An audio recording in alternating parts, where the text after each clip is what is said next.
Baik, Assalamualaikum warahmatullahi wabarakatuh. Perkenalkan, nama saya Sefidastia Handani dari jurusan Perbankan Syariah kelas F. Di sini saya akan menjelaskan tentang harta atau almal. Pengertian harta atau almal secara etimologis yaitu condong, cenderung, dan miring. Karena memang manusia condong dan cenderung untuk memiliki harta. Ada juga yang mengartikan amal sebagai sesuatu yang menyenangkan manusia dan mereka menjaganya baik dalam bentuk materi maupun manfaat. Secara terminologis terdapat beberapa pengertian yang dikemukakan oleh para ulama. Yang pertama adalah Ibnu Abidin mengemukakan bahwa sesuatu yang disenangi naluri dan mungkin dapat disimpan untuk waktu yang diperlukan. Pengertian harta ini memberikan batasan harta dengan kemungkinan dapat disimpan untuk mengecualikan manfaat, karena manfaat tidak termasuk harta.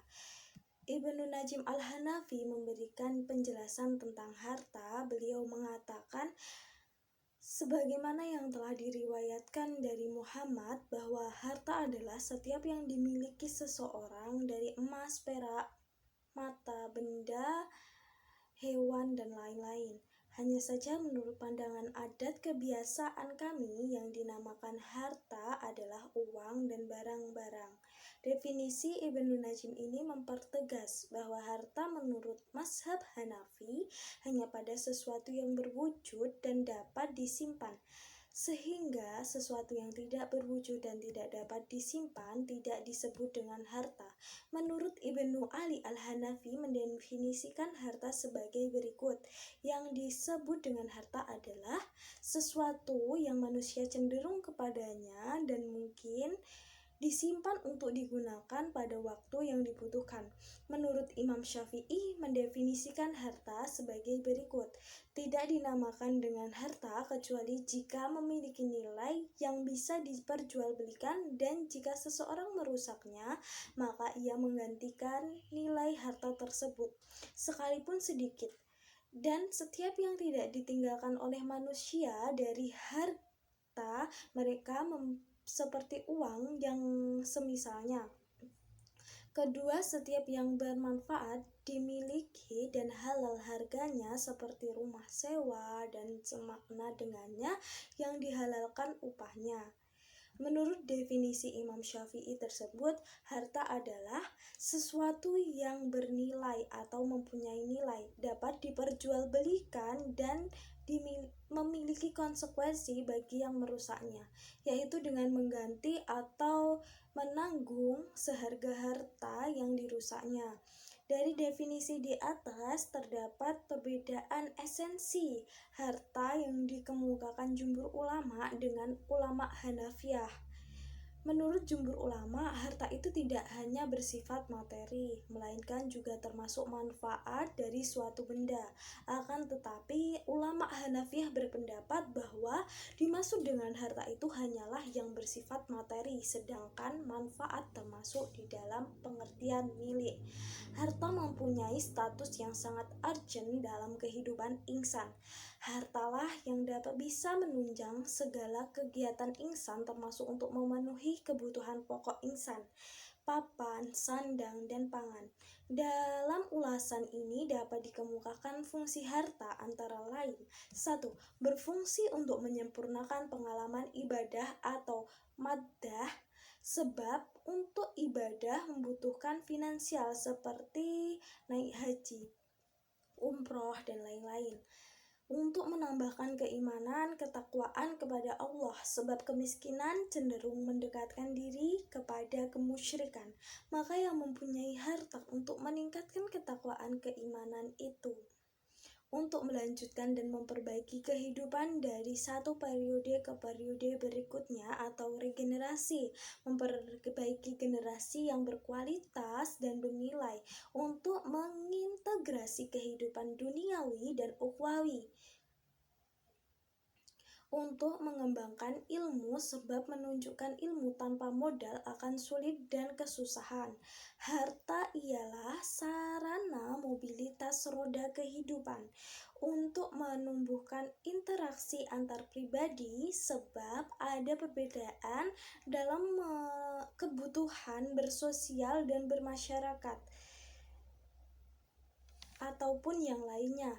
Kedudukan manusia sebagai khalifah Allah dalam harta pada hakikatnya menunjukkan bahwa manusia merupakan wakil atau petugas yang bekerja kepada Allah.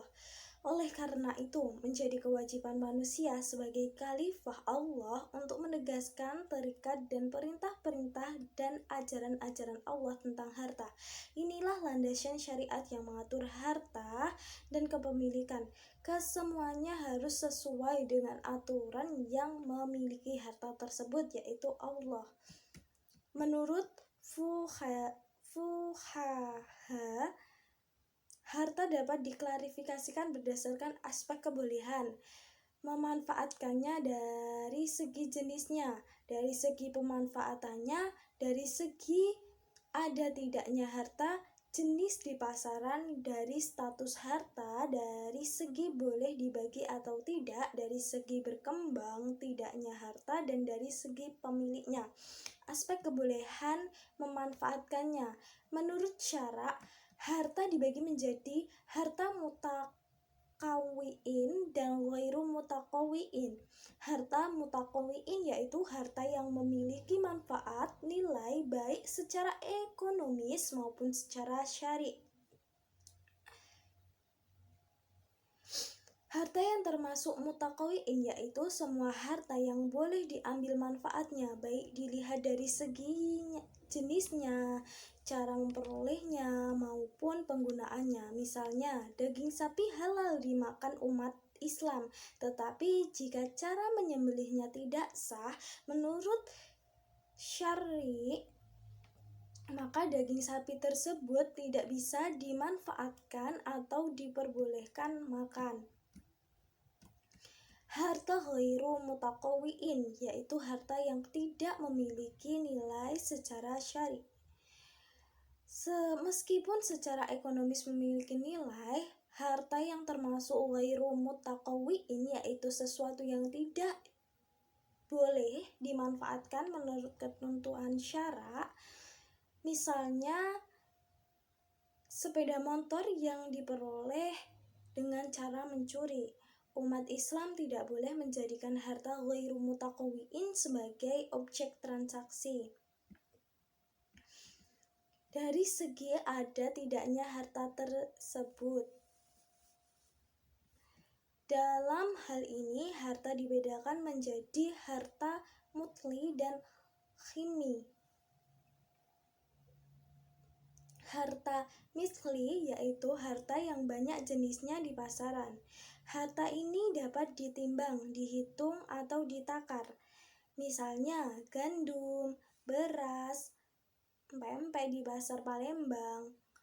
Harta khimi adalah harta yang jenisnya sulit diperoleh di pasar atau harta yang tidak ada imbalannya secara tempat. Misalnya, mencari empek-empek di pasar Papua. Harta yang disebut khimi dan misli bersifat amat relatif dan kondisional. Bisa saja di suatu daerah menyebut khimi, sementara di daerah lain menyebut jenis misli. Dilihat dari segi pemanfaatannya, harta dibagi menjadi harta istimali dan istiqlaqi. Harta istiqlaqi yaitu harta yang apabila dimanfaatkan berakibat akan menghabiskan harta itu. Harta istiqlaqi dibedakan menjadi dua, yaitu itlaqi hakiki dan itlaqi hukuki. Harta itlaqi hakiki yaitu sesuatu benda yang jelas zatnya namun akan habis jika sekali digunakan, misalnya korek api. Harta itlaqi hakiki yaitu harta yang habis nilainya bila telah digunakan namun zatnya masih tetap ada, misalnya uang yang digunakan untuk membayar hutang. Uang habis nilainya bagi si yang punya tersebut, namun masih utuh zatnya, hanya pindah kepemilikan. Harta istikmal adalah harta yang apabila digunakan atau dimanfaatkan berkali-kali namun benda dan materinya tetap utuh. Misalnya kebun, sepeda motor, sepatu, tempat tidur, pakaian, dan sebagainya. Jika harta istiqlal akan habis jika satu kali digunakan. Kalau harta istikmal tidak akan habis dalam satu kali pemanfaatan. Dilihat dari segi jenisnya, harta dibagi menjadi harta manhul dan ghairu manhul. Harta manhul yaitu harta yang dapat dipindah, bergerak dari satu tempat ke tempat lain. Misalnya emas, pakaian, sepeda motor, dan sebagainya. Harta ghairu madkhul dan harta yang tidak dapat dipindah, dibawa dari satu tempat ke tempat lain. Misalnya kebun, rumah, pabrik, dan sebagainya. Lihat dari segi status harta. Harta dibedakan menjadi harta mamluk yaitu mubah dan harta mahjur. Harta mamluk adalah harta yang telah dimiliki, baik milik perorangan maupun milik badan hukum atau milik negara. Harta mubah adalah harta yang asalnya bukan milik seseorang tetapi mata air seperti mata air, binatang buruan, pohon di hutan, dan sebagainya. Harta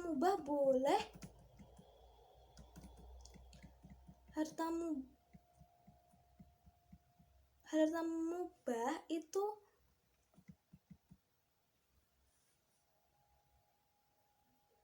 boleh dimanfaatkan oleh setiap orang dengan syarat tidak merusak kelestarian alam. Harta majhur adalah harta yang dilarang menurut syara untuk memilikinya, karena harta tersebut merupakan harta wakaf atau untuk kepentingan umum. Harta ini tidak boleh diperjualbelikan, diwariskan, dihibahkan, atau dipindah tangankan. Cukup sekian yang dapat saya sampaikan. Bila ada kurang lebihnya saya mohon maaf yang sebesar-besarnya dan seikhlas-ikhlasnya. Wallahu muwaffiq ila aqwamit thoriq. Wassalamualaikum warahmatullahi wabarakatuh.